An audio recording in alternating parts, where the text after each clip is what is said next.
Here's your Wisconsin Wine Guy, and we're back with another wine review. Summertime is kicking off. And when summertime kicks off, you want wines that are refreshing, that are crisp, that are ripe with fruit. You know, and there's all sorts, whether it be red or white. And you know what? You can even have a semi-sweet wine that's crisp and balanced. You know, that'll quench the thirst on a hot day in the summer as well. You know, let's have some fun, right? It's summertime. All that serious wine drinking, you know, the bold reds or full-body whites. That's for the fall and winter. We're in the summertime now. Let's have fun. Lighter dishes, you know, fresh vegetables. You know, let's enjoy.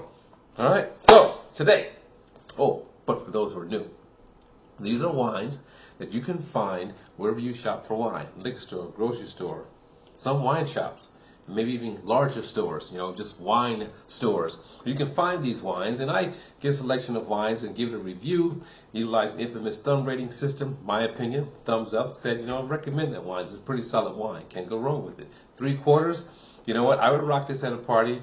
You know, it'd be a go-to wine for me that I keep on hand when guests are coming over, or I may take it with me to a party. Halfway, something about that wine was off for my palate. It doesn't make it a bad wine. It just didn't work for my palate. But you give it a try and then let the rest of us know what you think about it. Thumbs down. Need I say any more?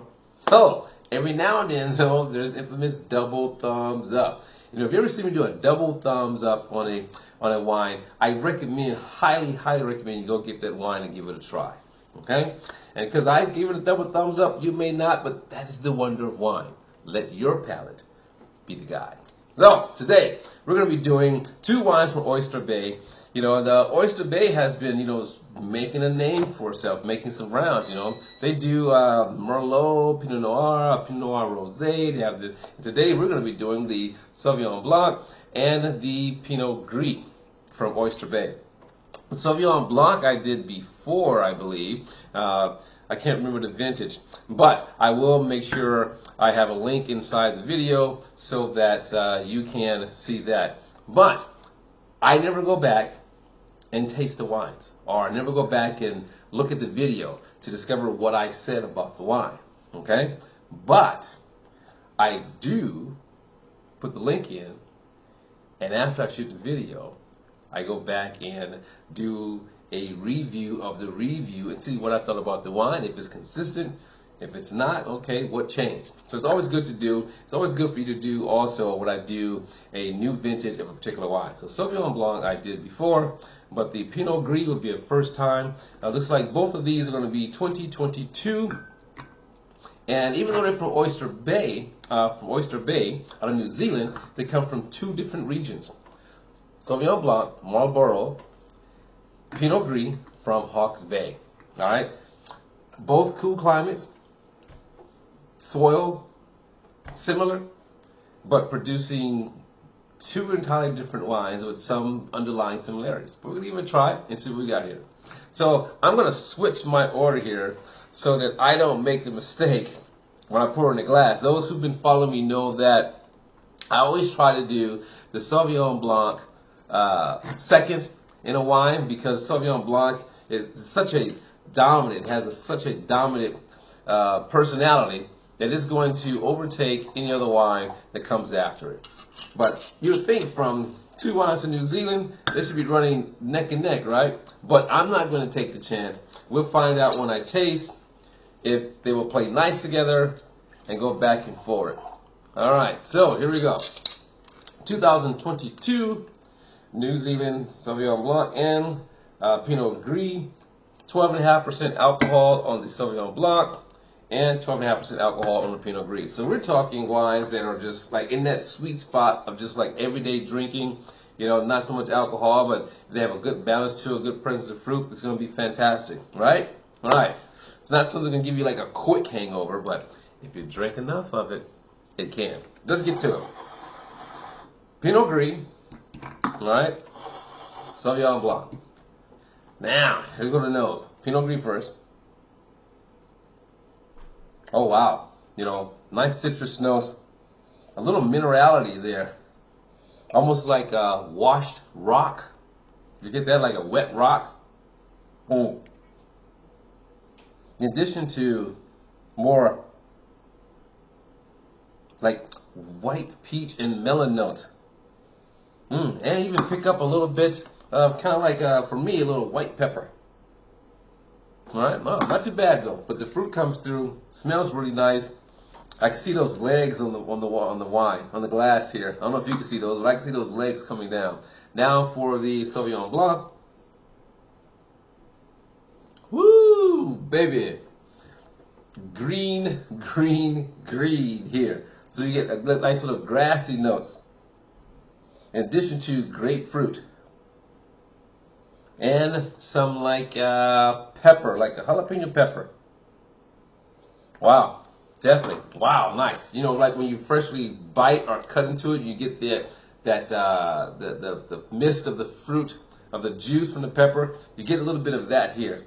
Wow, I'm glad I'm going to go Pinot Gris first in this one, because just on the nose alone, that nose just stays with you. Not too bad. Of course, you know, when we're talking about wines from New Zealand, they got punch, all right? New Zealand wines, especially their whites, have punch to them, all right? So that's what we're looking for. When I say punch, I'm talking about acidity, crisp, mouth-watering, you know, a little bit of tanginess, you know, in the finish, depending on what that level of acidity is going to be there. But very refreshing, all right?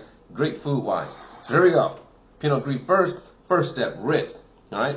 First step is going to be the rinse. Second step is the taste. I want to feel the acidity in these wines, and I also want to see if the Sauvignon Blanc is going to kill the Pinot Gris when I go back to it. Here's the Pinot Gris first.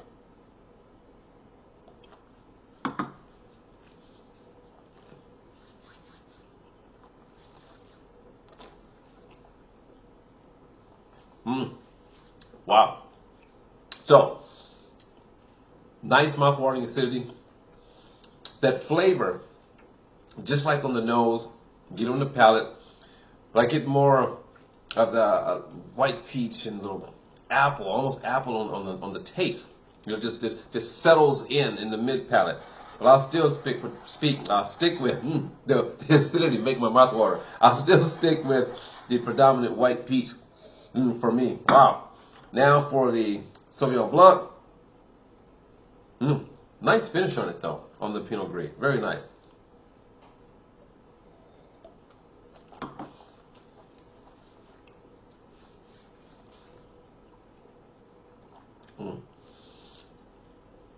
That totally was the correct order. That Sauvignon Blanc is just like punchy. You get a little bit more minerality on the Sauvignon Blanc. You know, almost like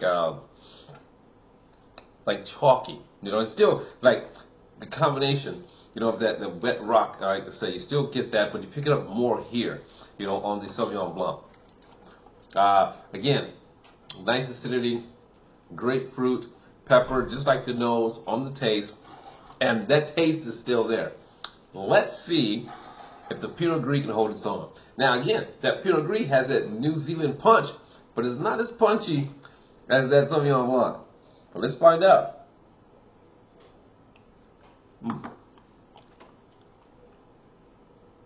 And in fact, here's what happens going back to the Pinot Gris.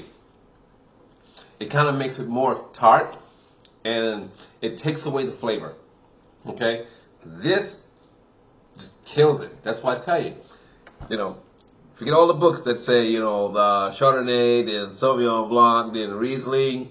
You know, of course the Riesling is going to be sweet, but I would actually go Sauvignon Blanc and Chardonnay. I would not put the Sauvignon Blanc before the Chardonnay. That's just my opinion. I never do, never will. Let me get another taste of this, because it was great before I went to Sauvignon Blanc. So I'm going to have to do this one first and get a couple of tastes, and then I already have my rating, and then go back to the Sauvignon Blanc.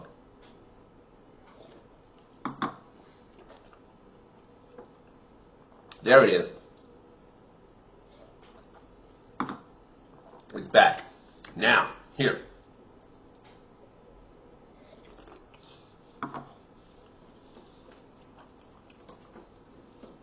Wow. That's real punchy. Holy smoke. But they both have that mid-palate of fruit. You can taste that. So let's get to it. 2022 Oyster Bay Pinot Gris I'm going to give it a thumbs up. I mean, I'm digging it. You know, you can't have it with that Sauvignon Blanc, but on its own, it stands alone on its own. It does great, has great fruit, nice balance to it, nice acidity, you know, nice flavor. But if you go with the Sauvignon Blanc and that, it's going to kill it. Now, the Sauvignon Blanc on its own,